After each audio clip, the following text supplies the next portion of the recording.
Mail बच्चूमध्ये झालेले आहे आणि मेल बच्चूमध्ये 2 मेल बच्चू निघालेले आहे. तर मला तरी असं वाटते की बाबा महाराष्ट्रात हे पहिली केस असावी, कारण यांनी 2 पीडियाट्रिक सर्जन आहे, यांचा एक्सपिरियन्स पण खूप आहे. तरी यांच्या एवढ्या कारकिर्दीत 2 असलेल्या शस्त्रक्रिया कधी नाही केल्या आहे.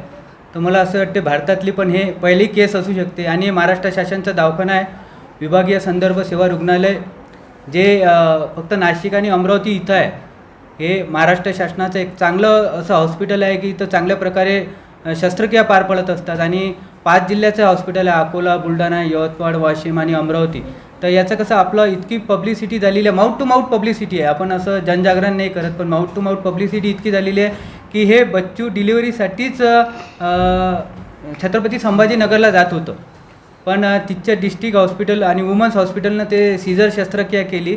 त्यांचं पण बुलढाणा आरोग्य खात्याचं मी अभिनंदन करतो. आणि त्याच्यानंतर त्यांनी विचारमंथन करून आपल्या दवाखान्याचं इतकी लौकिकता पाहून त्यांनी विभागीय संदर्भ सेवा इथं प्लॅस्टिक सर्जन, जे नावाजलेले सर्जन आहेत आपल्या अमरावती जिल्ह्यातले, डॉक्टर उषा गजबे मॅडम आणि डॉक्टर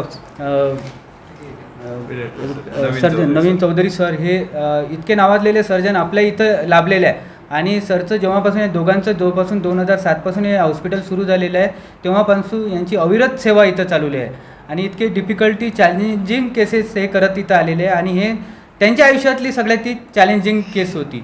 आणि ते इतके चांगल्या प्रकारे शस्त्रक्रिया पार झालेली आहे की याचं आम्हाला सगळ्याला आणि चमूला सगळं आम्ही त्यांचं अनुमोदन करतो, अभिनंदन करतो.